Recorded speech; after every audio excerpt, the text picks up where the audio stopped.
To Chapter 2 of the Acts of 2023, this meeting will be conducted in person and as a courtesy via remote means in accordance with applicable law. Please note that while an option for remote attendance and/or participation is being provided as a courtesy to the public and board members, the meeting will not be suspended or terminated if technological problems interrupt the virtual broadcast unless required by law. Members of the public who wish to watch the meeting may do so by viewing the Duxbury Government Access channels, Verizon 39 or Comcast 9. Viewers can also visit pac-tv.org/Duxbury for more information about Duxbury programming, including streaming and watching replays on Duxbury YouTube. With that, I call the meeting to order, and the first item is Pledge of Allegiance. I pledge allegiance to the flag of the United States of America and to the republic for which it stands, one nation, under God, indivisible, with liberty and justice for all. Yes. Okay.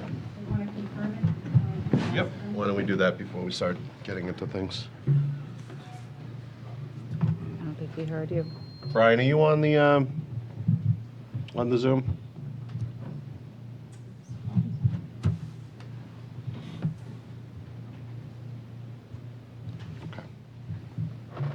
If we find out he is. Oh, Hi. Can you hear me? I can hear you. Now. All right. Great. Thank you. Thanks. Yeah, I'm having some technological difficulties tonight, so I'm on audio only. Okay. If any votes tonight, we're going to do roll call with you included, if you're able to stay on. Thank you. All right. Thank you. Yep. Next item is open forum. If we could keep this, the purpose of this is for items that could be on potential future agendas. We can't respond to it substantively or deliberate on it because it's not on the agenda. If there is something that somebody would like to bring to our attention for a future agenda, you can go to the podium, give your name and address, and if there's some more information you want to provide the board, you can send it to Nancy or Rainey. Does anybody have any open forum concerns? All right. With that, we'll move on. We have a 7 o'clock. Mr. Chairman? Yes. Can you hear me okay, Mike? Yeah, I have just two things. The town litter sweep, unless Rainey's going to get into this, is scheduled for Saturday, May 4th, 8 to 4 at Tarkland. And ask folks to consider helping us clean up the town. And just want to congratulate Duxbury American Legion Post 223 for a fantastic and very successful concert on Saturday night, performed by the U.S. Army Field Band. The PAC was completely full, and I could only wish it was that full for town meeting. Job well done to Post 227. Thank you.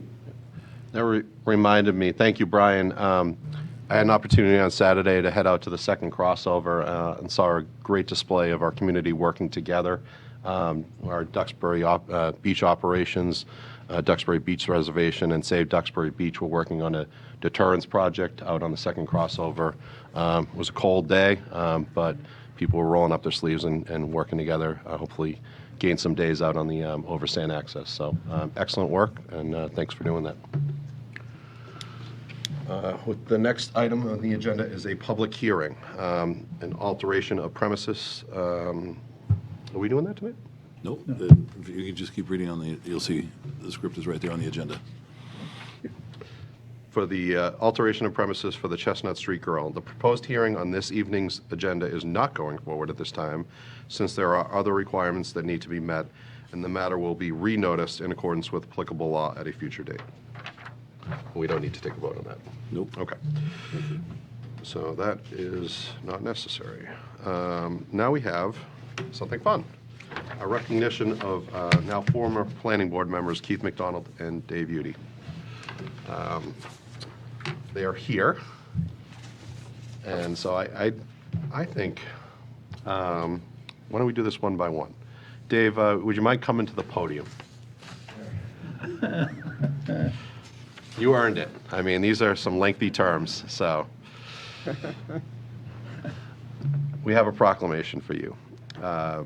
Whereas Dave Udy was appointed to the planning board in 2013 and has exemplified his commitment to the town with over 10 years of public service as an elected member of the planning board.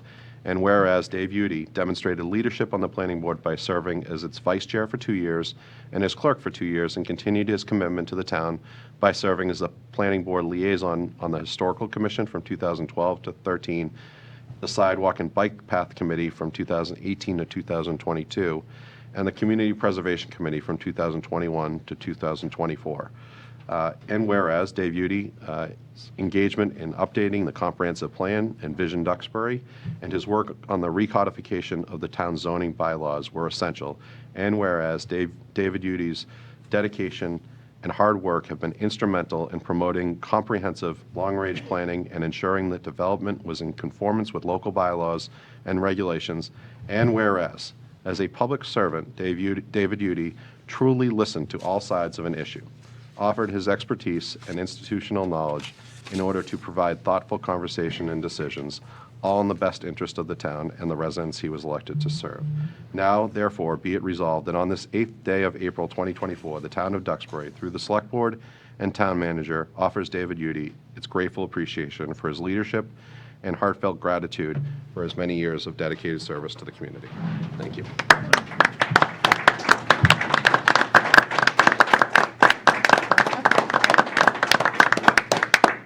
Thanks very much. You're very kind. Thank you.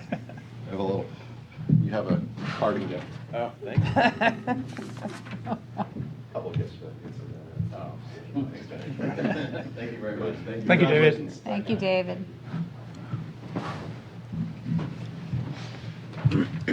All right. Council.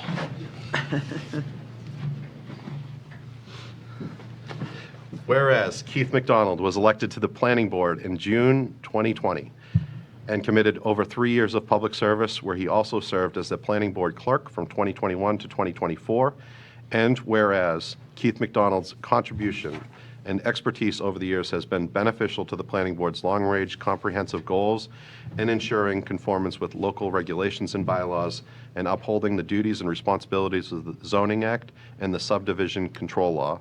And whereas Keith McDonald's demonstrated commitment, including assistance with the first phases of implementation of the comprehensive plan and Vision Duxbury. And whereas, as a public servant, Keith McDonald exemplified his commitment through the sacrifice of his time and talent and by contributing his expertise and thoughtful deliberation, all in best interest of the town of Duxbury and the residents he was elected to serve. Now, therefore, be it resolved that on this 8th day of April 2024, the town of Duxbury, through the Select Board and Town Manager, offers Keith McDonald its appreciation and gratitude for his commitment and for his years of dedicated service to the town and its residents. Thank you very much.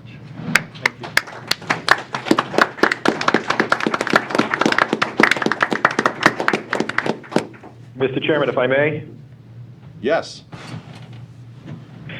So I've had the great privilege to serve alongside of both Dave and Keith on the planning board, and the resolutions certainly hit the spot. Both of these gentlemen have served the town greatly. The planning board, not a lot of folks know, is pretty busy. They meet at least twice a month, if not more, and there's lots of hours that go into it. And we have two great professionals serving our town in Keith and David, and I certainly express my own personal gratitude as well. We really appreciate everything they did for us. Thank you. Thank you very much. Thanks, Brian. All right, thank you very much. Bye. Thank you, Keith.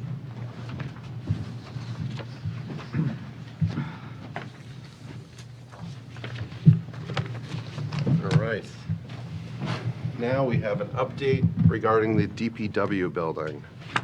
We have Jeff Alberti and Brian McCusker from Weston and Sampson, as well as Joseph Sullivan and Kevin Sullivan from CHA Consulting, Inc. And I'll let them take it away. You're already ready. You could just introduce yourself and what business you represent. Sure, great. Good evening. Thank you for the opportunity to present to you this evening. My name is Jeff Alberti. I'm with Weston and Sampson. And I just wanted to give a very brief update this evening to let you know where we stand with the project. This did work earlier. Could you just click once for me?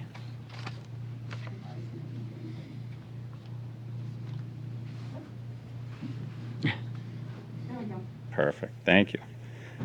So since our last meeting, we've been working with the entire design team and CHA as the owner's project manager and DPW to complete final design documents. I'm pleased to say that through that effort, we've finalized the final design documents. And as part of that process, we worked diligently with the entire team to incorporate some of the cost control measures that were previously presented. And those included items such as the use of bid alternates. We went through a comprehensive review of the building layout, worked closely with DPW to make some modifications to help control some of the costs associated with the overall size of the building. We identified some equipment that could be deferred to a later date, as well as identified an alternate, more cost-effective salt storage structure. We made some adjustments to the site development to reduce overall site costs, and then went through an early potential site package, which we did not ultimately implement based on the bid results. But through that process, we were able to incorporate those cost control measures. The final plans do include 3 bid alternates. Those are shown in the bottom left in the grayed out areas. That includes an office area extension, a canopy, and a vehicle garage extension. Minimal garage extension, minimal canopy extension. Next slide, please. So with regard to the bidding phase of the project, this project, because of its size, does require us to go through pre-qualification of contractors. And this is important because this really shows us if bidders are interested in the project. And this was done by breaking this out into 12 categories as required by the public procurement laws, which is Chapter 149, Section 44, D and a half and D and a quarter. And through that, those 12 sections are listed in those sub-bullets you can see on the slide. And that was everything from the general contracting through some of the file sub-bids such as masonry, miscellaneous metals, all the way to fire protection, plumbing, HVAC, and electrical. So through that process, we received pre-qualification packages from interested bidders, and we pre-qualified 7 general contractors, which is actually a good amount of general contractors, and we had 76 file sub-bidders. So that really demonstrated that there is some good interest in this project, which is always helpful to get us through some competitive bidding processes. Next slide, please. Thank you. With regard to the construction schedule and the overall schedule, the plans and specifications, as I mentioned, were wrapped up, and we're now putting the final touches on them to go out to bid, and we're going to be bidding the project beginning April 17th. So initially, we'll have the file sub-bids for the 11 categories opened on May 14th.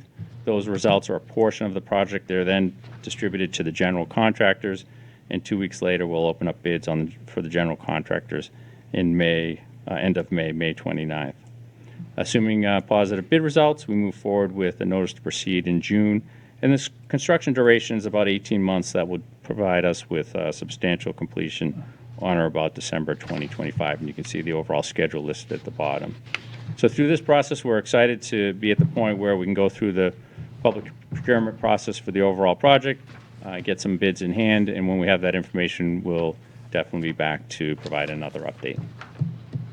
And with that, I'll open up to any questions you may have. Mike, I've got a couple of questions.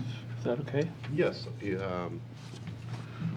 Yes, I will start with my fellow board members. You can go Is that right okay? ahead. Yeah. Yeah, we'll go right down the line. Go right down the line. So first question is to our DPW director, Sheila.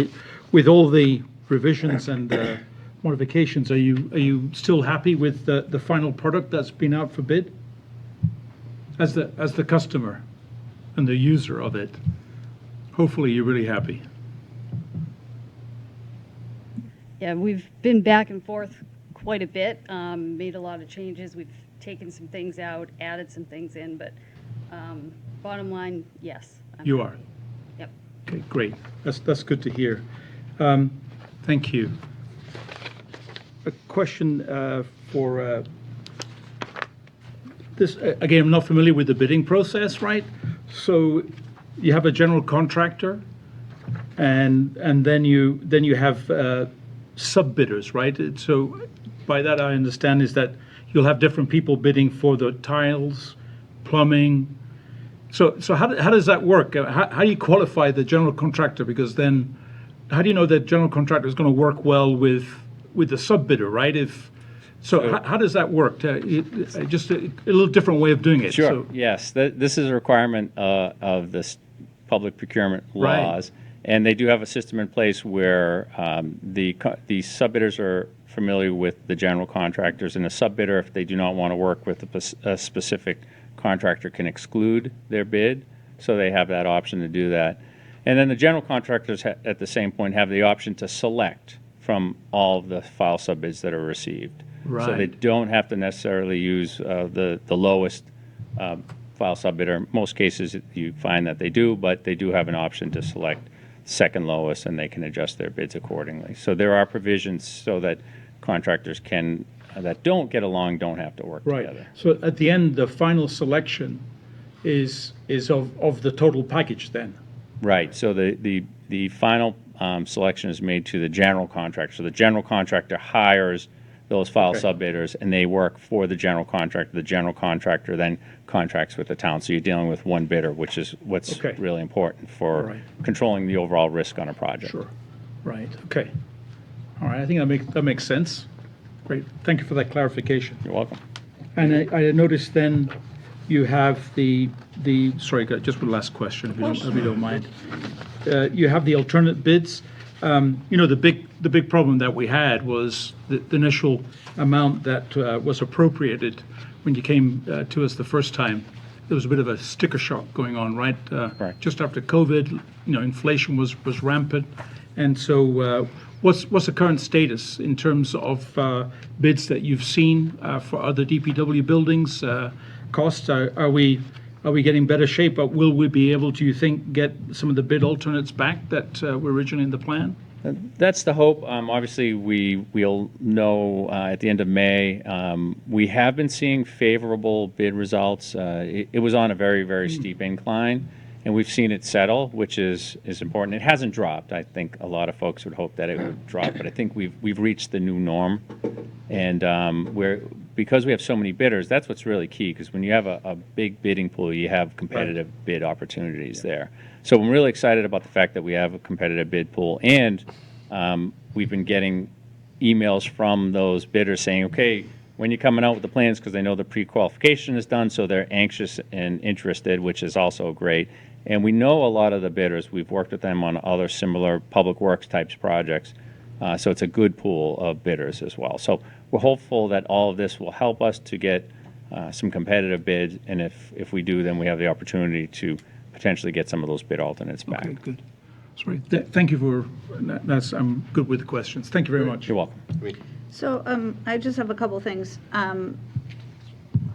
I have been and remain concerned that what the town was presented at town meeting and what we thought we were, getting by the facility is unfortunately, we've had to scale back some of the features, and some of them from the last meeting were actually improvements. I think that we found, we tidied up the way that the traffic was moving on the site, and we relocated the salt barn, and there were some good improvements actually made to the plan as part of that analysis.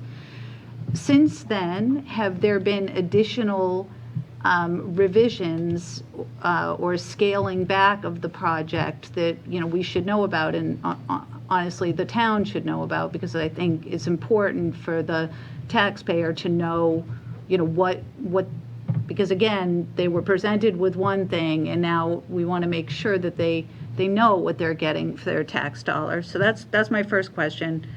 And then if you could also kind of tail into explaining the bid alternates. Are the bid alternates portions of the project that are now kind of on the wish list? And if the bids come in at a certain amount, then we get to do them, or they, they're almost like optional. I'm trying to understand, and again, I think it would help for the public to explain the bid alternate part of that, because it looked like in the slides there were 11 category bids, but the bid alternates you said were 3 or 4 separate. So I just want to ask you to explain that a little bit better, please. Sure. So just to provide some clarification, the categories are all part of the base bid. There haven't been any significant changes. There's, as Sheila had mentioned, there's been some adjustments that we've worked very closely with the DPW on adding some space, increasing other space. It's been a kind of a give and take, but nothing major since our last presentation to the Select Board. And what's most important and what we've really focused on is to ensure that if just the base bid is awarded, and that's, if you look in the bottom left, that's just the unshaded area, that would work for Public Works, and we're confident that it would, and that's something that we've worked closely with the DPW on to make sure that this building would support the needs of the town. So the bid alternates, which are shown in those grade areas, provide some expansion of those spaces, making them more efficient. But as I mentioned, under the base bid scenario, they currently work. And the canopy, that's the longer bar that's on the top, on the bottom left diagram. So this is just basically a lean-to provide some coverage storage if the budget will support that. And these are items that in a future date, if you wanted to add a canopy, that if you didn't do it now, there would be opportunities to do that. But that's the way that we approached it, was really focusing on making sure that the base bid would accommodate the needs. Understanding that we did have to make some operational concessions to make it work with a little bit of tighter footprint. Okay, thank you. I do not relish coming back to a future town meeting and asking for a canopy or anything for a long time. I really feel like, the taxpayers, had faith, and so I'm hoping that we can get our good bang for our buck. Thank you. You're welcome. Yeah, when we were first talking about this, we were talking about some sort of green energy issues. Can you explain what may be remaining of that as far as, heat, electricity? Is it still solar ready, or can we go for solar? Or Absolutely. So we've designed this entire facility to be solar ready. So we've built in that additional capacity in the roof structure, and we have a standing seam metal roof, which is a great roofing system to accommodate solar because it can be just clipped without having to penetrate the roof for any solar. And one of the things that allows the town to do is to look for a power purchase agreement or a third-party vendor to essentially rent out that space so that you can generate solar. We've also provided the infrastructure through penetrations through the roof so that you don't have to do them in the future and you don't void any roof warranties. And then we've identified space within the building for any solar equipment. We've incorporated a lot of sustainable components, including, a super insulation of the envelope, looking to really maximize that envelope for energy conservation within the building.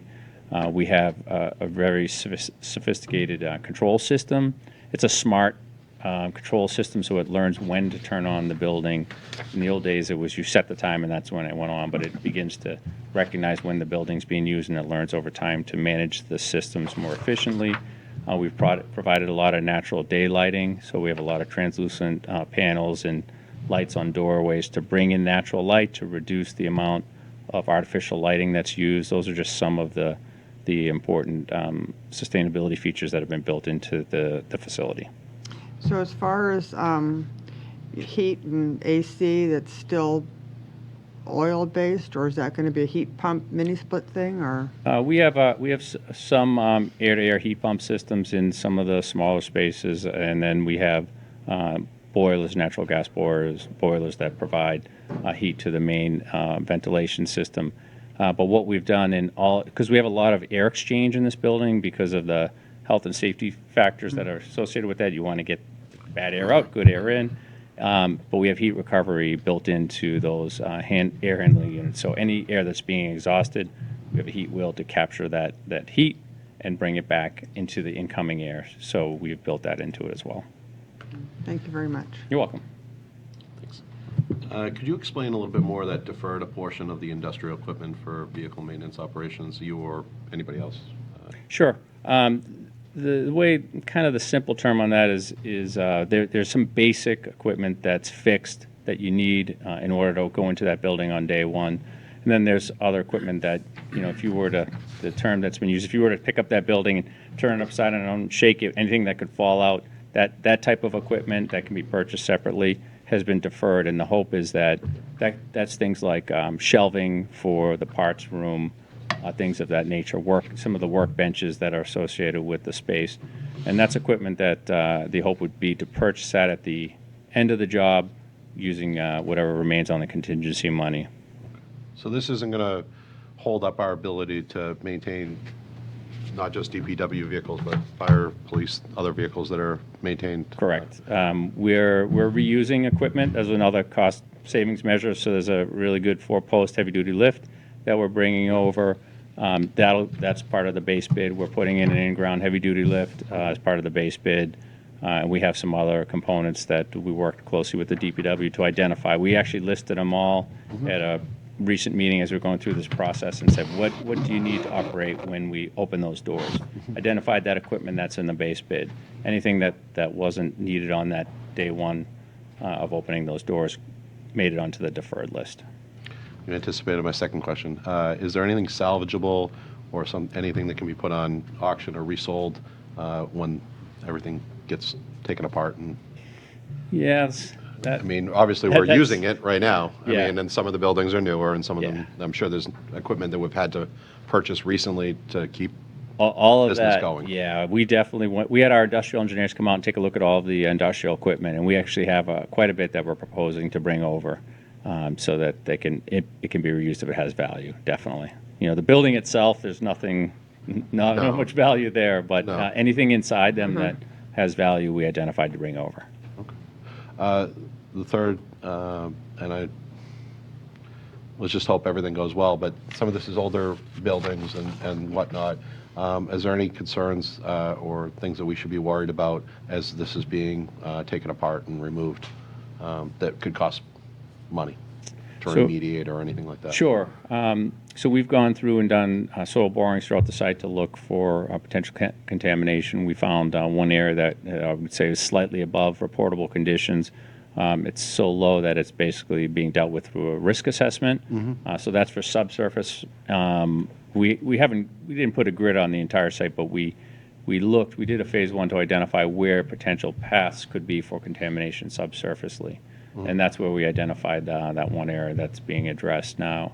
Then we also had our hazardous material engineer come out to the site and take samples of any of the existing, call them above ground structural components. Yep. And we've identified that in the bid documents so that those can be remediated as prior to the demolition. Nothing significant, but your normal building materials that you would expect for a building of this age. Okay. Excellent. I have no other questions. Ask Brian. Right? Brian, I forgot. Mr. Chairman? Yes. Sorry, I forgot Thank about you. Out of sight, out of mind, I guess. Yeah. So, Jeff, this might be a question for you or Sheila. One of the major justifications for the new facility at town meeting, to Amy's point, was to get as much equipment as possible under cover. And as I look at the bid alternatives, I see that 2 of them, 2 and 3, are additions or potential additions to the building, the shed in the back, and then an additional bay, which I think is number 3. Can you explain, in the event that the bids come back without those 2 alternatives, how much equipment is going to be left in the elements? Sure. The one bay extension impacts 2 large vehicles, so that piece you see on the left-hand side. The canopy obviously has more potential to cover more equipment, and if that equipment, if we do not get that canopy, one of the discussions that we had is that you have a center drive-through aisle that provides you the ability to stage vehicles and equipment within that center drive-through aisle. It does make the operation a little bit less efficient, and a lot of times what you do is you bring that equipment in during inclement weather. So there's some flexibility built in, but there is the chance for upwards of 8 pieces of equipment likely that would be larger pieces of equipment that could be outside in those, call it regular days when it's not inclement weather, that would otherwise be stored under the canopy. We've also built in a mezzanine. I'm sorry. So I guess where I'm going is with bid alternative 2, which is the shed or the canopy extension in the back. Can you, and not to belabor the point in terms of the details, but could you walk me through a little bit more how distinct that is from the other, from the remainder of the building that it couldn't otherwise be incorporated in the underlying bid? Otherwise, in other words, why would the canopy be considered an alternate as opposed to the underlying bid? Is it huge in size, a cost, or work? Or I'm just trying to understand why you can't just include that where we are trying to get things undercover. Yeah, it really came down to the dollar figure that we're working with. So because we're trying to deal with the significant escalation that we've seen over the years since this was funded, we had to identify what parts we could identify for the bid alternates, and we felt that was it's an easier one to break out, but also to add if necessary. So that's ultimately where the decision came in to put that on as a bid alternate. Okay, thank you. My last question, your second to last slide, the Gantt chart that shows the construction going through the better part of 2025. This touches upon a question that came up earlier in terms of cost control. And this is probably more of a bidding question than a technical question, but can you just help us understand how costs can be controlled over time, where we're looking at it looks like 18 months worth of work that we don't have some sort of surprise because of materials or labor or something like that? How do we ensure that what we promised town meeting, to Amy's point, is going to come in on budget? So what's important is that once we get the bid at the end of May and we execute a contract, or the town executes a contract, they won't be subject to any price escalation. That locks in the bid. They're required to carry any assumed escalation. And then a lot of times what we'll do is we'll work early with the design team and with the owner's project manager, CHA, and DPW to identify those critical path items. There are still some materials that are taking a long time, like electrical switchgear, windows, overhead doors, some of those items that we know are long lead items. We'll work with the contractor to get those submitted early and approved and ordered so that we can avoid potential delays or delay claims at the end of the project. And we also have language in there that typically includes a no damages for delay language that basically says if the contract were to go past the 18 months, that they're only subject to an extension of time, not money. But more importantly, one of the things that we did is we picked this 18-month schedule based on our experience with bidders, knowing that there are some longer lead items. And so by giving them that time, we avoid bidders building in arbitrary escalation factors, because now they know that they have enough time and they don't worry about liquidated damages. And so that was important in selecting that 18-month schedule to try to control those costs and give them an adequate time to get all the materials on site and then construction completed. Okay, thanks, Jeff. That's all I have, Mr. Chairman. Thank you. Thank you. Are there any questions or comments from the public? Mr. Amory. Good evening, David Amory, Puritan Road. Very curious, does the town at this point have a plan for really making best use of that solar ready feature to be able to really install solar panels on the roof? When will that happen? Do you know what it might cost to do that, so at least you understand what that cost is? I think it's an opportunity that's just sitting there, and it's a really important one. And it would set a terrific model for other projects in town to do whatever we can to relieve ourselves of fossil fuel consumption in the project. Related to that, there are vehicles, and I know it's a real challenge to come up with the substantial vehicles that are helping out the town for public works. But just looking down the road, having the building be charge ready. So in addition to solar ready, will charging stations be set up of some sort? I don't know how that's done in a building like this, but just a question to ask. So whatever effort is being made to anticipate what could be put in place down the road, and then thinking about, gee, what is that time frame? Can we get this on a schedule and figure out how it's going to be paid for so that we can be as light on the environment as possible? Thank you. Thank you. Does anybody have a response to that from the group? Sure. On the solar ready piece, once we have the pre-engineered metal building on board, we can begin to assist the town, and we'll add that to our construction meeting notes. We are already tracking some key issues so that we can coordinate with them on any of the requirements that would be necessary, and we can give the town some advice on how to proceed with looking into power purchase agreements. We've done that on most of the DPWs we build these days. They end up adding it at the end of the project. So we can help with that, and we'll add that to our construction minutes. And then on the charge ready, we have had that discussion, and we're putting in infrastructure. The minimum infrastructure that we want is conduits to the electric room, 2 locations, both exterior and interior, for future charging capabilities. And we're going to work to see if we can get some grants to get some external charging stations for the project at no cost through the grant process. Excellent. Okay, thank you. Any other questions or comments? All right, thank you very much. I know Thank it's you. probably a Oh, long day, thanks so so much. appreciate it. Yeah. Right. Happen. Might happen. Will happen. All right, we have a continued discussion from our March 18th meeting and possible vote pertaining to proposed changes to Section 8 of the Town of Duxbury Shellfish Aquaculture Grant Regulations 5 p.m. by replacing the moratorium with a limited entry fishery.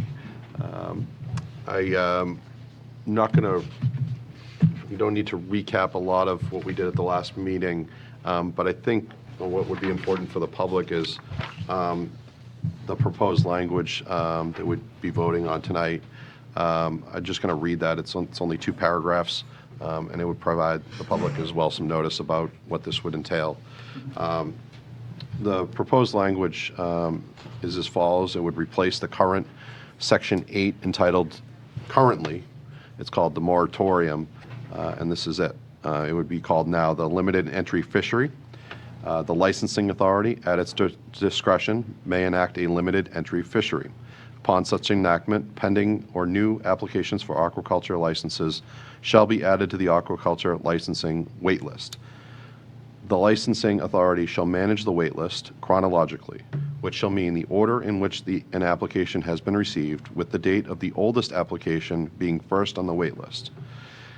If a license becomes available as a result of involuntary revocation or relinquishment, the licensing authority shall notify persons on the waitlist in chronological order of the opportunity to apply for a new license. Those persons wishing to be placed on the waitlist shall submit a completed application with the licensing authority or their agent and shall be placed on the waitlist in the order that an application is received. In order to remain in a given position on the waitlist, applicants shall renew their application annually in the month of January. It shall be the sole responsibility of the applicant to keep track of and comply with this annual requirement, and the town of Duxbury will not issue reminders of the annual deadline. Individuals who do not comply with this annual renewal requirement by January 31st will be removed from the waitlist. No waitlist applicant may transfer, bequeath, or otherwise assign their position on the waitlist. With that, I will open it to questions or comments from the board. If I may, Mr. Chairman. Yes. Just to give some background on this, I had met with Fernando and Jake, and we'd had an email exchange with Joe Messina from the Shellfish Advisory Committee. I took the actual language from the moratorium and dissected it and tried to see if I could actually make it work, and I can't. None of us could. In fact, it's 2 different sets. You have a list, and then you have a lottery. And the lottery harkens back to 1985, which is almost 40 years old. And that language was applicable then and appropriate then because the overall language for the licensures was fine then. But everything has changed since then so much that we just decided to start over. So what this is the best analogy to give you on the limited entry fishery and how this process works is to tell you that it's akin to what we do for moorings. Basically, it's a wait list. You sit on the list, somebody gets off of it, you advance. It's that simple. The lottery aspect was removed because, like I said, we decided it wasn't necessary. So once we had figured out that we could make this work and that it would work and that Jake could be the guy that would be on point to move it along, then we sent it over to town council. Town council took a look at it. They concurred. Joe from Shellfish Advisory saw it as well. So we all know that we're on board with this all at the same time. So that's why it's here before you tonight.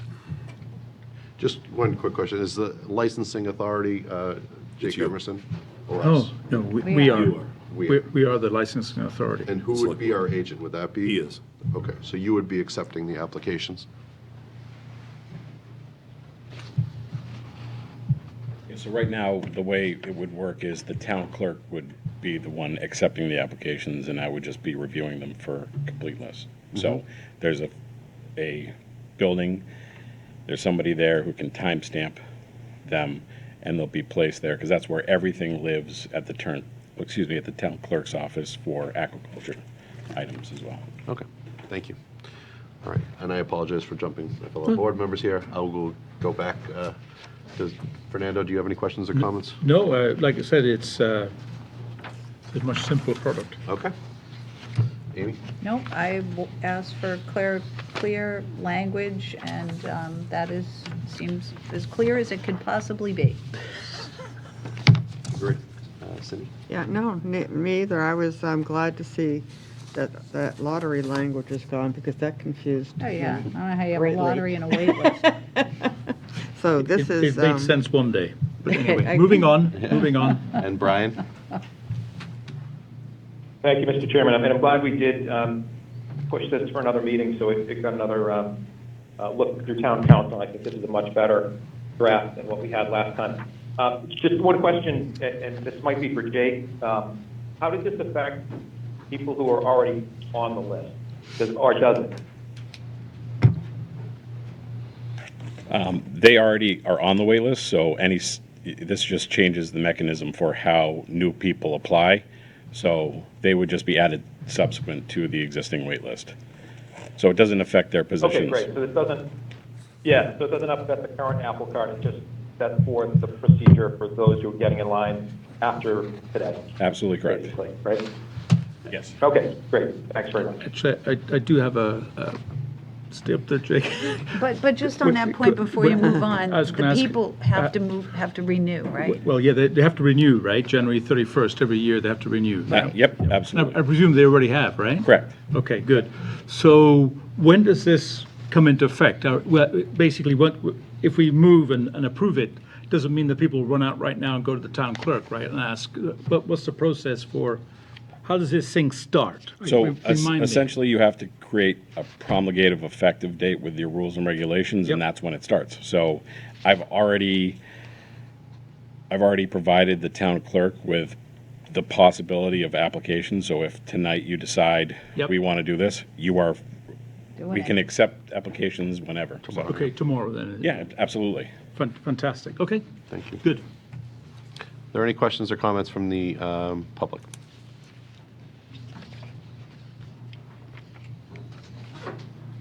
Yeah, Charles Husk, 160, 162 Marshall Street. So if you're on the wait list and then so we've taken away the lottery language. We haven't had a chance to look at any of it, but you said it now, so understood. So essentially we've set up a pay-to-play system. So if you buy another lease from somebody, which was most likely the case, is going to happen, you would still have to go through the process of submitting the application and vetting the application, or you have to go through the process of doing the transfer, because you're already on the wait list. Sorry. If I'm understanding your question, so in the event of a transfer, the transferee must fulfill the requirements of an applicant. So you basically have to be a resident for 12 months. You would not need to be on the wait list to be a transferee, if that makes sense. Yeah. Okay. Oh, okay. Oh, so that's good. But Yeah. then okay. So it wouldn't affect, you would, as somebody who's going to transfer a site, they would not need to pick somebody from the wait list. Yeah, right. It can be open anyway. Correct. As long as they're an eligible applicant. Right. Well, I also wanted to comment that I just don't think that this is because this, like I pointed out, it's a pay-to-play system unless someone defaults on their lease, they don't use their lease, they get violated in some way that they have to give up their lease. I just don't think that setting it up this way promotes agriculture. This is also not only a fishery, but this is an agricultural activity. Since we are bringing in seeds, we're planting seeds. So it would affect the agricultural nature that the town has postured of being a right to farm community. I obviously know that there's restrictions on that. That's not just a free for all, but this would severely limit that ability to do that, to perform agriculture in the town. And this town is one of the best. It's the most productive areas in the whole state, and arguably one of the best oyster harvesting areas in the whole country. That can be debated, but so this has wide-ranging effects, not just within the community, also outside the community, by limiting its ability to seek out other sites. And I think one of the things that you didn't discuss, or I don't know if you guys are aware of, is that one of the biggest highland holders in the town is the town itself. You have the whole beach area, there's a couple parkland areas that you hold. So by restricting the ability to issue more licenses, you're restricting your own ability to issue licenses, to allow for the town itself to use park areas like you would in agricultural areas that the town owns agriculturally. It's a similar type of system. So you'd be restricting your use of your own land. So I don't know if that's something that would have negative consequences for the town, because you could essentially rent your own land for the purposes of aquaculture. And so you're restricting your ability to do that. And I don't know if that's really something that the town wants to do.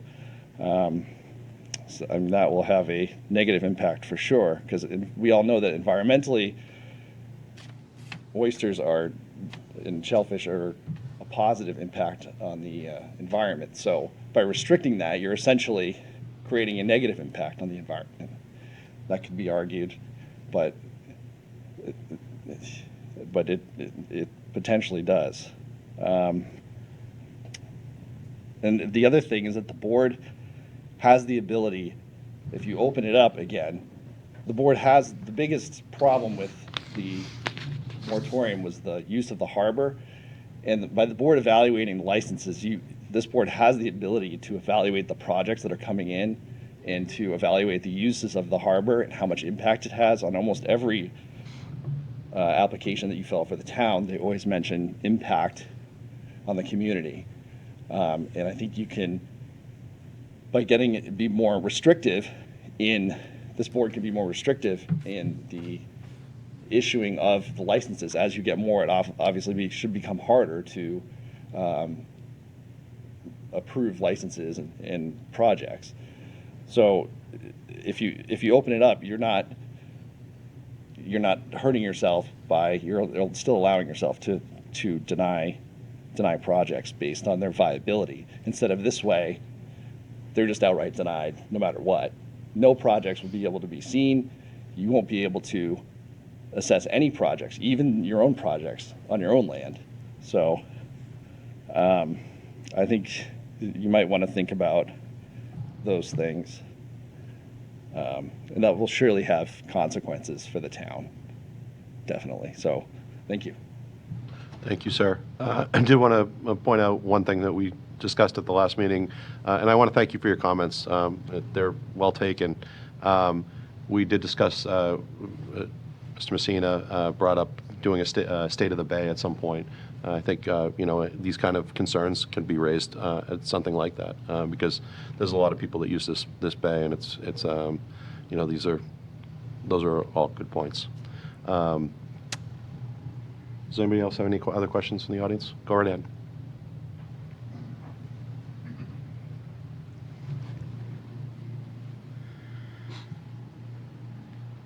Drew Sullivan, 55 Otter Rock Road. Good evening. I just want to mention that we're just rewording the moratorium to a limited entry fishery. And the moratorium was put in place to put a pause on applicants because there was such a surge in applications and such an interest in the community. And right now, we're just rewording it and giving it a new title.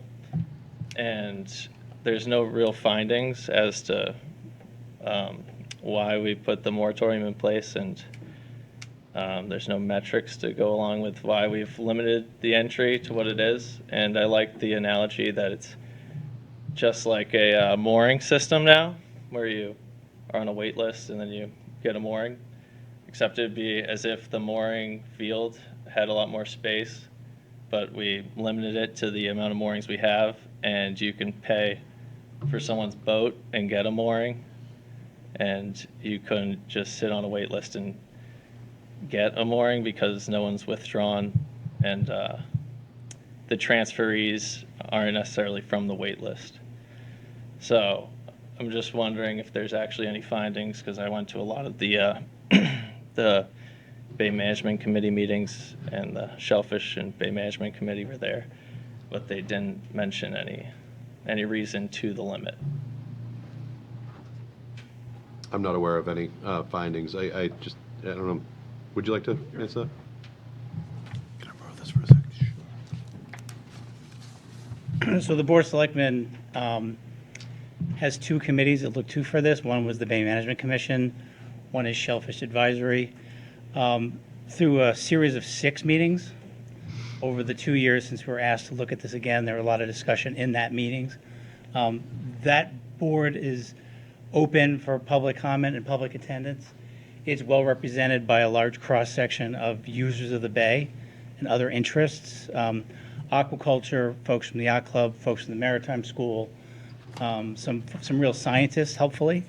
And we heard a lot of evidence from people or interest from people on the conflicting uses and the impacts beyond simply the ability of the bay to support aquaculture as an industry in terms of how much land underwater could be used for farming.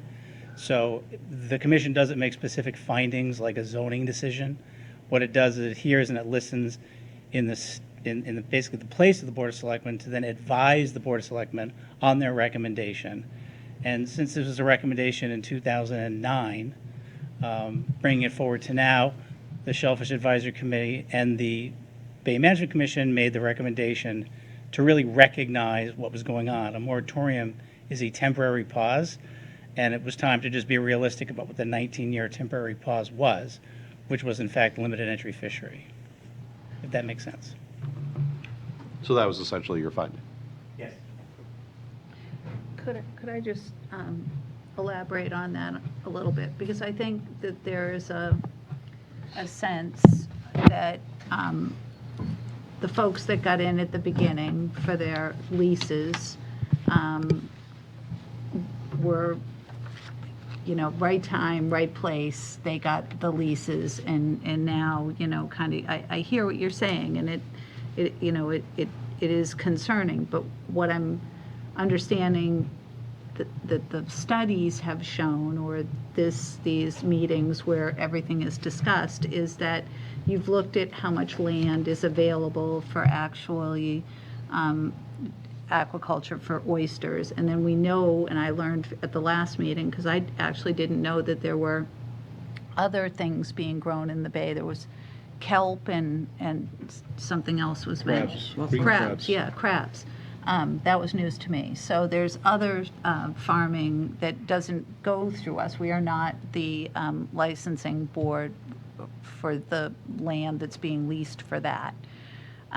So is it fair to say that the Bay Study Committee believes that the amount of land that is being utilized right now for oysters is really the appropriate amount of land that should be used for oysters because of all of the other activities?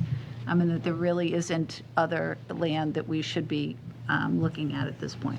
I think that's right. If you look at it, it's not can the bay support more farms out there? It's what happens if there's more farms out there in balance with the other interests and users that have also grown. And one could argue that aquaculture, in terms of its impact, has not really grown in size really at all. But there's other activities on that bay now, and that's grown really exponentially. And so I think it is remarkable. I mean, I think industry could, for example, under the State Act, you can have up to 10 acres. We only have 3-acre farms. You could come in, I think it was a very pro-industry thing, and say, well, actually, we can support much more. Let's go to 10 acres per farm. Let's have all the aquaculture out there. But the Bay Management Commission has to listen to all the different constituencies that say there's a lot of activity associated with aquaculture, and it was not the consensus and then ultimately the vote of that group to recommend expanding it. And I think what I said the last meeting was the board can do nothing about this and leave the moratorium in place. It could lift it, or it could take this middle ground, which has been something that's really been studied. If you can think about the origin of the moratorium in 05, 06, through the plan in 09, taking it forward to today. Thank you. Any other comments from the public? Does any board members have any follow-up? Ready for a vote? Yep, ready for a vote? I move to strike the language in Section 8, the Town of Duxbury Shellfish Aquaculture Grant Regulations entitled Moratorium in its entirety, and replace it with the new Section 8 language entitled Limited Entry Fishery as presented. This new language to come into effect Tuesday, 9th of April, 2024. Second. All, discussion. All those in favor? We have to roll call. Roll call. Roll call vote. Cindy, Brian, aye. Nando, aye. Amy, aye. Cindy, aye. And Michael, aye. It is unanimous. Thank you. Very much. Thank you, Jake. Thank you, Joe. Thanks for all your work on Everybody, and I drafting just, this. as for clarification, those people interested, now that it's a date set, applications will be available at the town clerk's office for those interested in getting on the aquaculture wait list. Perfect. Great. Thank Thank you very you. much for your time. Thank you. All right. Boy. We have another continued discussion If I may, Mr. Chairman. from, yes, it's about the Coastal Resiliency Task Force. Oh, we're not doing this tonight? Here we are doing it. Oh. We are. Thank you, Mr. Chairman. In your packets, you will see, well, actually, not just in your packets, but I had emailed it to you earlier. If you didn't get it, I have hard copies if you need one. I've got a revised charge. David Amory, who's here, was kind enough to send it over to me. We had a couple issues with version control, figuring out which one was which, but now we got it squared away after about 10 tries, but now we're good. So the version you have before you has been reviewed by David, Nancy Ruffo, and myself. We met today, went over it, and they concur with the changes that they've recommended. I concur with their changes, they concur with mine, so that's called harmony. So Okay. our recommendation at this point is to make a motion to accept the Coastal Resiliency Task Force charge dated April 8th, 2024, as presented. But if you have questions, David's here, Nancy's here. and Yes, I'm we here. had a good conversation today. Rainey, I think it was probably 20 rounds we went back and forth on that. All worked out. I should point out that, yes, we did have, again, a good conversation, and Nancy and Rainey, but other members of the task force have not actually had a chance to weigh in on where we are. So if it's appropriate for the task force, I assume it is, to consider this and vote, and I assume that needs to be in their next meeting. So yes, this is what we support, and then pass that on to the select board. So is that the appropriate way to be doing this at this point? You rather could, than but as a just I vehicle, chair? as a vehicle of expediency, what the board could do is vote it contingent upon the acceptance of the CRTF. That's what I actually was hoping for, so. It's more expeditious. Wait, Yes, Randy, can you hand me your Kristen copy and- down? I think I have the wrong one. I'm sorry, David. I just think I have the wrong copy. Is that one pages or two? Two. Two.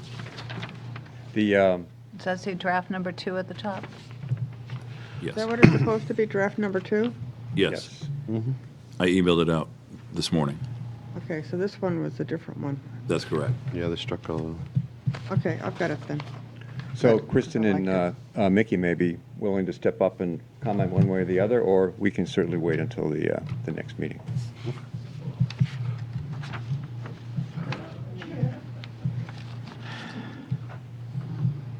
I trust that David and Nancy have represented at least my point of view, so I'm okay with it. I do, were they post, just as a matter of formality, did you post your meeting tonight?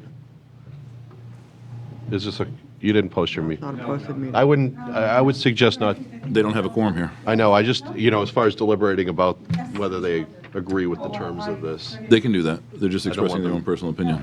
Yeah. Oh, they are? Yes. But do they have a quorum? Yeah, Well, in the event that they would have a quorum. Oh, okay. they do have a quorum. Good job, Nance. Yeah, you on go. top of everything again. Do you want to open your meeting? Of course I did. Would you like to? That's anything else. They can't. Do you have a quorum? They do have We a do have a quorum. Oh, good. Okay. Perfect. And do if it. it's going to, assuming it's the direction we as a task force want to go to, will expedite the process, then yes, that would make sense to open our meeting. Entirely up to you. Go ahead and open Floor it. is yours. Call it to order. Okay, as chair, we convene the meeting of the Coastal Resiliency Task Force. What time is it? And today, April 8th. And first on the agenda, only thing on the agenda is the Coastal Resiliency Task Force proposed revised charge, Excellent. okay? Great. So, I'd be happy to walk through this if you all have any questions. Kristen and Mickey has made his comment, which is great. Kristen, you may have a comment? Sure. Hi, I'm Kristen Rapp, 20 Ryan's Lane. I'm in full support of the agreement that you all came up with today. Thank you. All right, great. If I could just, I mean, for people who might be listening to us Yeah. at home, they don't even know what this was, what the changes were. If we could try to make, I don't, maybe Yeah. through the chair, somebody needs to kind of highlight what the charges are, and maybe we could understand a little bit. I mean, if the changes are all acceptable to you guys, then that's fine with me, but I do think. I agree with that, and I think you could just, for the public, it was the original discussed at the previous meeting without the without I the was red? not part of that. Okay. If not, I would just, if you wouldn't mind reading your charge as amended, I'd be happy to. that would be great. The charge is amended to, this is dated April 8th, 2024, the charge. The purpose of the Coastal Resiliency Task Force is to prioritize and recommend to the Select Board coastal resiliency goals and actions. The task force shall serve as the primary advisory body for coastal sustainability, risks and hazards to coastal infrastructure, relevant properties at or near the coast, businesses and residents, and the natural environment, and shall engage with a range of stakeholders to supplement their own experience and expertise and experience. Furthermore, the scope of the CRTF charge includes, but is not necessarily limited to, 1. Review, analyze, and summarize previous and ongoing plans and reports undertaken by the town related to climate change and coastal vulnerability. 2, and this is a new paragraph from the previous charge, coordinate all Coastal Resiliency Task Force efforts with the Planning Department related to the following. 1, defining the role of a coastal resiliency planner. 2, hiring of consultants as needed. 3, assisting with grant applications. And 4, planning coastal resiliency implementation. Number 3, prioritize and recommend to the Select Board the development of short and long-term action plans and policies to implement coastal adaptation. 4, identify, engage, and solicit participation and advice from stakeholders who may hold specific expertise, interest, and experience with coastal resiliency issues. 5, conduct public outreach and education related to coastal risks, hazards, and adaptation in response to sea level rise and storm surge. Increase all stakeholders' knowledge and understanding of climate change and coastal vulnerability. 6, coordinate with other municipal and non-municipal groups, committees, and organizations to enhance capacity and avoid overlap in the name of efficiency. 7, identify and recommend grants and other funding to supplement staff and volunteer time and resources through outside expertise and other means to advancing understanding, developing plans, and executing action items, including improvements. And number 8, report to the Select Board on recommendations and/or progress to date on a quarterly basis. Task Force membership structure. Task Force membership shall have 5 to 7 members. The change was from 5 to 7, went from 5 members. So we're increasing the number of members. And shall be comprised of the following. 1 Conservation Commission member, 1 Planning Board member, 1 Select Board member, 2 to 4 members at large appointed by the Select Board based upon qualifications to advance coastal resiliency planning and implementation.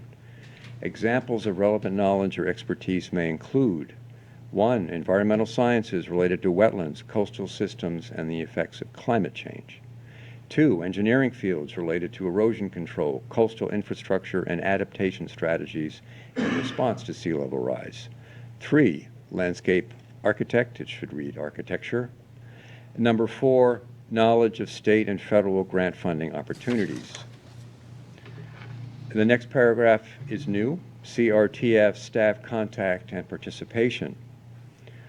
It's for the staff contact to attend CRFT meetings whenever possible, attend meetings of department heads, staff, or appointees as required from the planning, conservation, water and sewer, municipal services, emergency, police, harbor master, fire, public works, council on aging, and school departments in connection with capital projects and programs addressing coastal resiliency, and report to the CRTF coastal resiliency related information.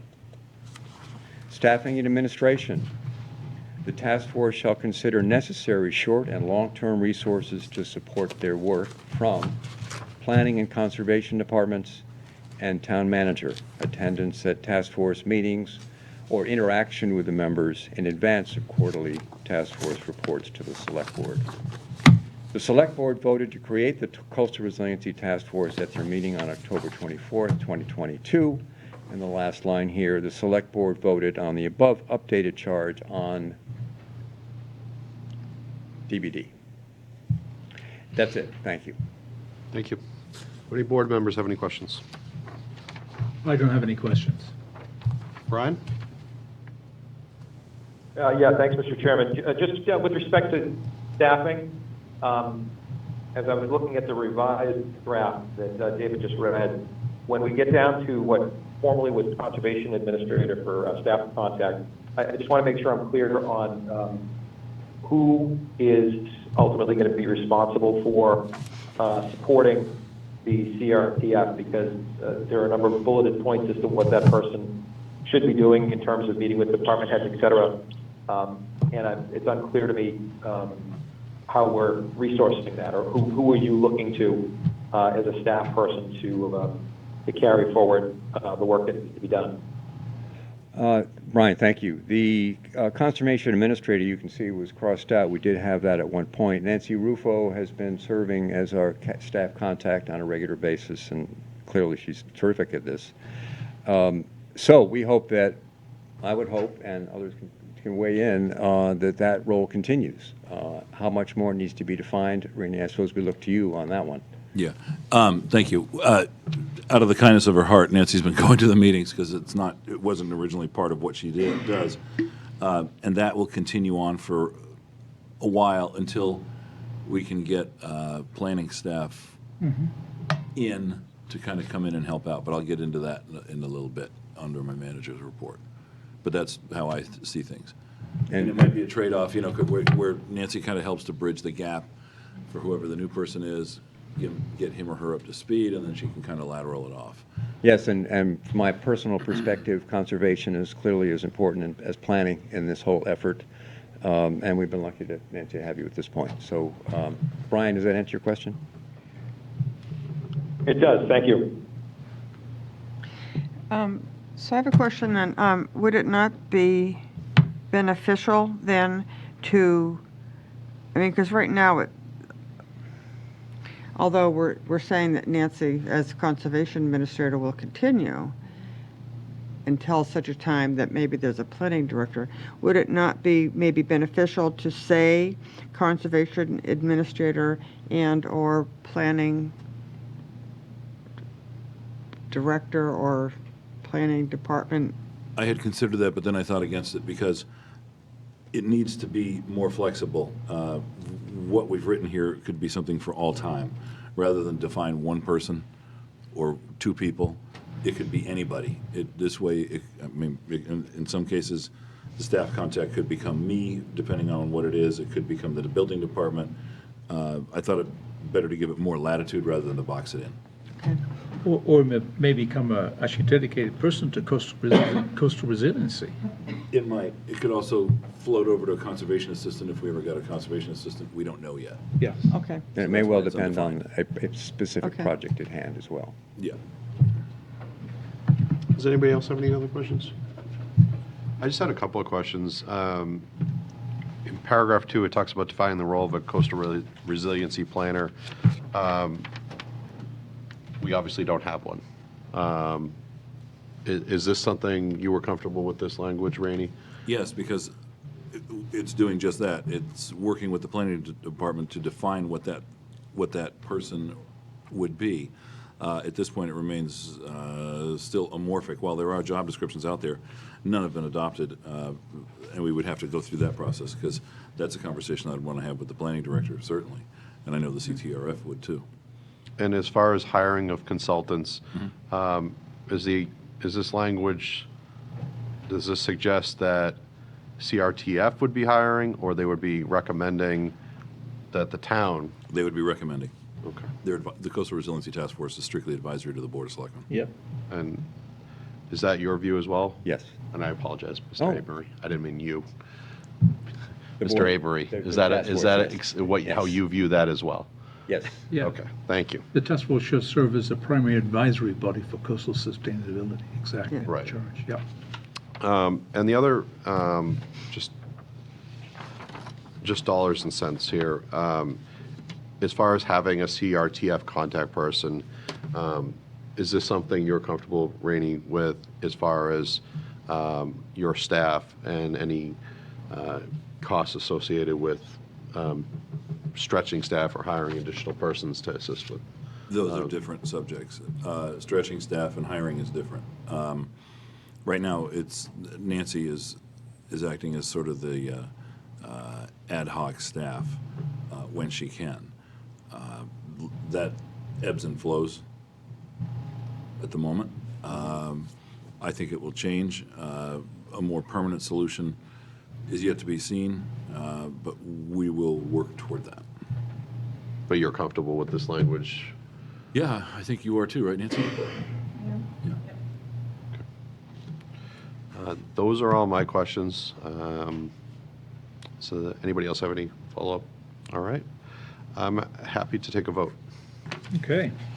I move to approve the revised charge of the Coastal Resiliency Task Force as in the memo dated 8th April 2024 draft. Second. Draft number 2. Draft number 2. Draft number 2. Second. Discussion, I would only say as amended. I did notice there was one slight where in paragraph 8, Yep, I got it. 3, it was architecture as opposed to architect. Okay.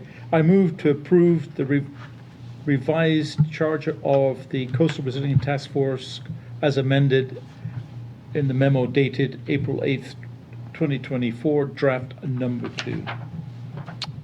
Is that okay? Does that work? That works? Can I All get right. Second. discussion? All those in favor? Roll call. Roll call vote? Roll call. Brian, aye. Cindy, Fernando, aye. aye. I can't get my name in there. Cindy, aye. Michael, aye. Did everybody say? We did, I All right, started. I got You started. I started. unanimous. Rock, paper, scissors, Cindy. Uh-huh. Thank you. Thank you Thank very you. much. And thanks for all your One time with minor us. question, and that is to go from this underlined and crossed out form. I'll do it. I'll Great. get it out. You'll all get a fresh, clean copy of it. You also going to vote on this too? Yeah, but Oh, yeah. vote right Yes, now. sure. Might as Oh, well right do it now. and then close out your meeting. And Do I have a motion?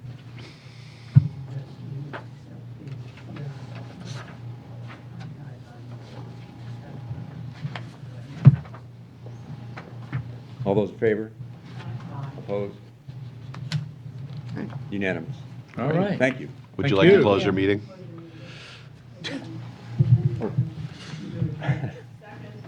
All in favor? Aye. Thanks for joining us. Thank you very much. Thank you All very right, much. really appreciate it. All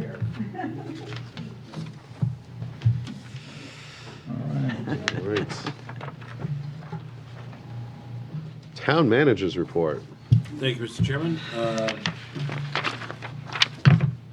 Very brief this evening. Just wanted to let you all know that we have been conducting interviews for the following positions. The IT director for the ROC, the Regional Old Colony Communication Center. We have done interviews for the facilities director position. We had 2 candidates, and we're still working through that. And we had an interview with an interim planning director, and we're working through that. And I will be rendering decisions on all 3 of those later this week. I had mentioned earlier that whoever the planner takes over, whether it be on an interim basis or a full-time basis, is going to be faced with at least 5 critical components coming in right out of the gate. The zoning bylaw recodification is one. The comprehensive plan implementation is another. MBTA communities is another.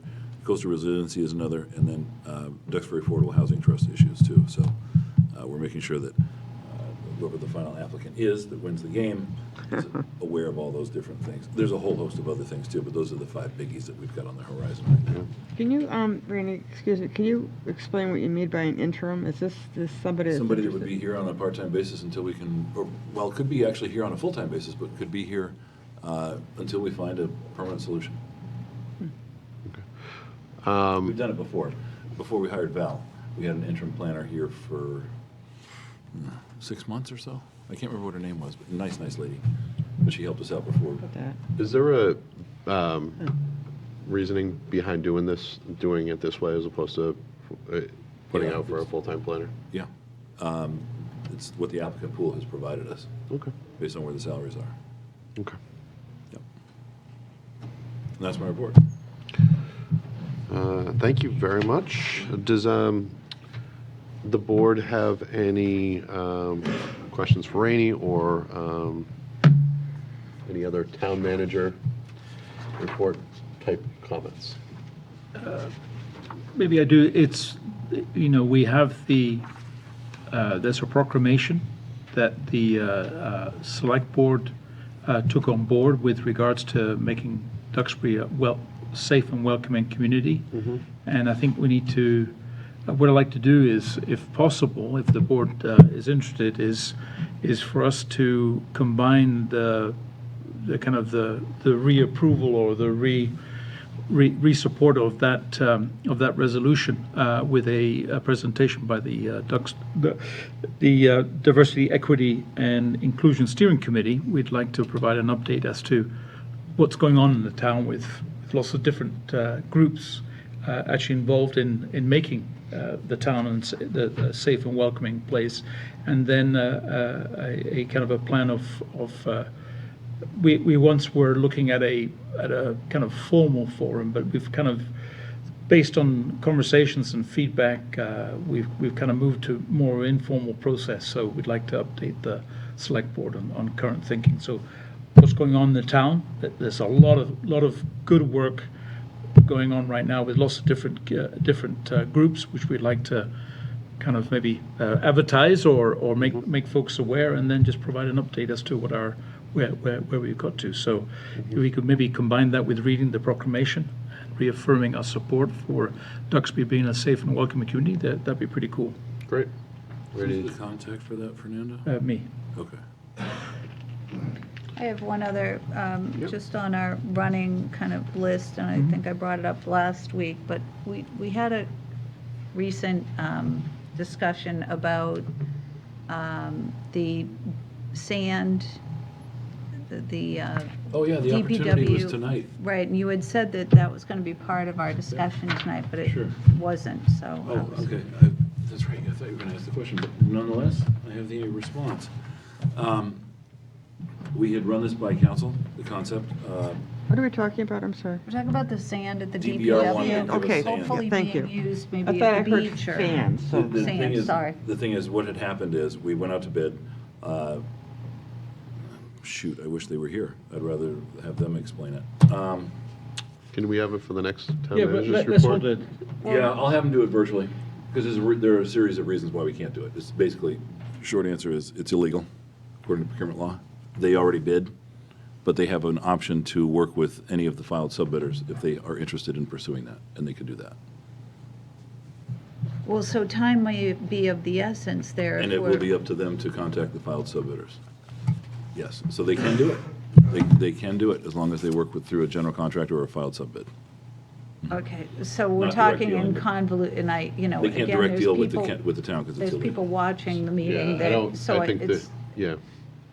Yeah, I'll have Jeff Well, come back and because, explain it. because, well, Chris Latazzi, there was some proposal that was going to be discussed with you that I Yep. personally wasn't privy to. It was mentioned at a meeting.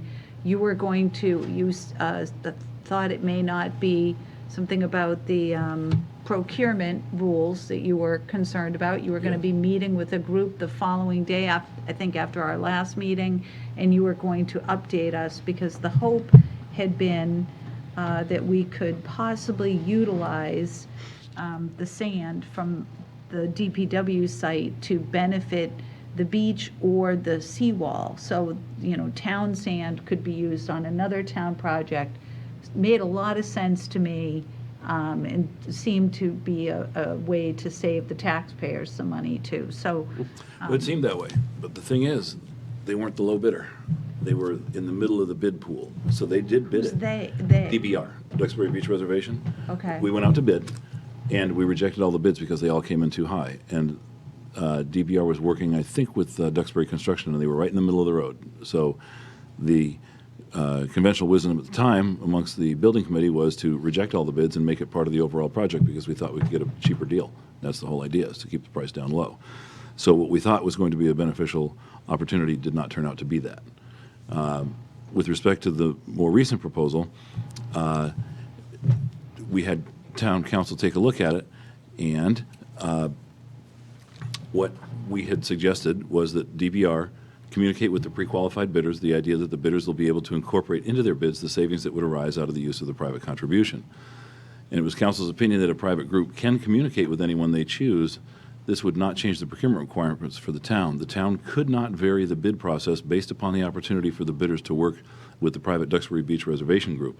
Therefore, while the private group may discuss its own project, i.e. DBR, with potential bidders, the town cannot condition its own procurement process on the private contribution to the overall project. Ultimately, the ability of the private group to pay for a portion of the overall project may impact the cost of the town, but the town's procurement cannot be reliant upon an agreement being reached separately between the successful contractor and the private entity. The town's procurement process will need to be undertaken in the ordinary course, which may occur tangentially to the private process. The intersection of the two may result in some savings based upon economies of scale and overlap, but it is important to maintain the town's procurement process in accordance with the applicable statutes. That is why we cannot. Okay, I get direct that deal. when it comes to to DBR because they're a separate entity, but there still seems to be wisdom in utilizing the sand for our own purposes where we're buying sand in front of the seawall. We need to do more nourishment at that site. Why are we not able to use our own sand to benefit another section of town, keeping our own sand in town? That I don't know. Well, Wait, I wait. think we But need to I can think tell about you it. this, the proposal that they had the opportunity to bid, they Who's bid, DBR. They Okay. bid and they failed. They did not succeed at the bid. And So that Amy ship has raises a sailed. separate issue. Maybe Yeah. we can look at that for another. I understand that because of procurement, and I'm not Yes. going to start to get, I don't understand all that, but if that's what town council says. But again, there seems to be a lot of common sense in using our own sand for our own beach protection, if it can't be through DBR, then we should be thinking about doing it for The seawall. the seawall. I will see if I can ask. What I'll do is, when the video's up, I'll send it over to the engineers and rerun the conversation and see if we can figure it out from there. Okay. Thank you. Thank you. Yeah? Boy, a lot happened last April 1st. Is that where all this conversation took place? No? No, this Oh, particular that was at the conversation. beach. No, that was 2 or 3 meetings ago. You were there, you just Well, forgot, I guess. I don't no, know. seriously. When were we talking? Anyway, it was not on the agenda, but Yeah. I'm really confused as to when this idea of using Oh, it came up a Town- long time ago. When Is that right? Chris It was quite Lutazzi a was while here, ago. Chris Lutazzi was here making a presentation on Oh, the was beach. that when she was offering to do the swap and look after the side, Yes. the path? ramp. Oh, The that ramp. was another thing that hopefully we've figured the ramp out, because it is, if you go down to the beach, you can see that, There's no ramp That's now gonna be a because problem. the Yes, sand is we're up. working through yeah. that with the DPW. okay. Okay. Right. Yeah, same conversation. Same though. conversation. That was the same, yeah, exactly. All right. So, is there any other comments? I'd like to move on to committee appointments and reappointments and resignations. Who is our, Clark. Do you want me to go ahead now? let's go. All right. You signed up for yeah. this. I Rock, won. I don't know paper, why. scissors. Yes. Now Should you're have gonna- lost. Now you're going to kick. Now I'm going to kick, yeah. So I move to approve the following reappointments as follows. Karen Tepper on the Board of Health for term ending 30th of June 2027. The following members of the Duxbury Affordable Housing Trust. Dan Coughlin, Stephen DeBook, Matthew Walsh, and Stephen Marshall, all for a term ending 30th of June 2026. To the DEI Steering Committee, Alexandra C., Caitlin Sheehan, Dr. Danielle Klingeman, Fren Weiler, Jeannie Horn, Jennifer Turcotte, Joanne Moore, Karen Wong, Mark Prince, Martha Dennison, Meg Jordan, all for term ending 30th of June 2025. To the fence viewers, Jeff Chandler for term ending 30th of June 2025, and Priscilla Lone Chandler for term ending 6/30/2025. Second. I did it right? I did it good. You did it well. Discussion. It's okay, just, it's okay. Roll call vote. Amy, aye. Brian, aye. Cindy, I. Fernando, aye. See, I let you in, Cindy. Thanks, Michael, I. Fernando. The following boards and committees have available seats. The Economic Advisory Committee, 1 seat. Fiscal Advisory Committee, 1 seat. King Caesar Advisory Committee, 1 seat. And the Nuclear Advisory Committee, also 1 seat. If anyone is interested in volunteering on a board or committee, you're encouraged to fill out the talent bank form, which can be found on the town's website under the Forms and Documents tab. Thank you very much. One-day liquor license requests. Yeah, this is for the ODLL, the Duxbury Art Complex Museum Artists Reception. I move that Ms. Alison Cohen, as representative of the Duxbury Art Complex Museum, is granted a one-day wine and malt license to hold an artist reception on Sunday, May 12, 2024, from 1 p.m. to 4 p.m. at the Art Complex Museum, 189 Olden Street, contingent upon the condition of the license. Second. Discussion. All those in favor, roll call vote. Amy, aye. Brian, aye. Cindy, I. Fernando, aye. Michael, aye. Okay, the second one-day liquor license request is for the South Shore Conservatory Duxbury Music Festival preview.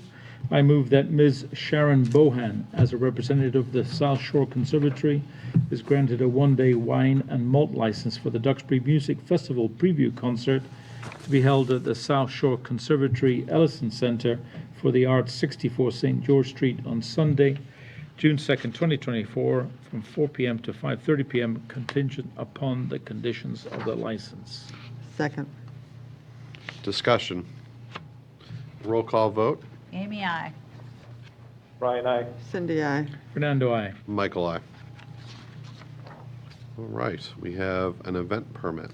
Yeah, there's the multiple sclerosis Cape Cod getaway bike ride. I move that Ms. Samantha Boland, as representative of the National Multiple Sclerosis Society, Greater New England Chapter, is granted permission to conduct a portion of their annual MS Cape Cod getaway bike ride in the town of Duxbury on Saturday, June 29th, 2024, contingent upon the conditions of the license.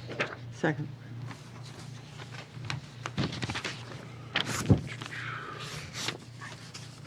Yes, yeah. I was taking a look at the map. Thought Be- you forgot what you were doing for a second. I'll say discussion. Is there any questions from the panel or from anybody in the community about this? Okay. Mr. Chairman, just an observation that according to the materials that we received, I understand that there will be no street closures and that the race will be, or the ride will be done just in connection with regular street use, so we don't have to worry about folks not being able to get out of their driveways and that sort of thing. I did notice that it comes down from Marshfield Fairgrounds, kind of seems to wind through across 3A to King Caesar, then down Washington, and then down into Kingston. All right, there is a second, and there being no discussion from the audience, I will take a vote by roll call. Amy, I. Brian, aye. Cindy, I. Fernando, I. Michael, aye. Minutes, we have some executive session minutes that all of us can vote on, and then we also have some open session minutes. Actually, we have no. No, just open. I got tricked up there a little bit. We have open session minutes from March 25th of 2024. I move to approve the March 25th, 2024 Select Board open session minutes as presented. Second. It didn't sound like the end of a sentence. That wasn't a strong second. All those in favor, roll call vote. Amy, I. Brian, aye. Cindy, I. Fernando, I. Michael, aye. Move on to announcements. 1, commercial shellfish. Boy, you can say shellfish properly. Shellfish license applications. Commercial shellfish license applications are available in the Select Board's office in Old Town Hall. You can apply only during the month of April, and applicants must be a Duxbury resident and have a Massachusetts commercial fisherman's permit showing endorsed shellfish. For more information, please contact the Selectman's office at 781-934-1100, extension 5402. Second, Town Hall offices will be closed Monday, April 15th, Patriots' Day holiday. Third, the next scheduled Select Board meeting will be on Monday, April 22, 2024 at 7 p.m. Thank you very much. We have a motion to adjourn. I move we adjourn the Select Board meeting. Second. All those in favor by roll call vote. Amy, I. Cindy, Brian, I. aye. Cindy, I. Fernando, I. Michael, aye. Adjourned.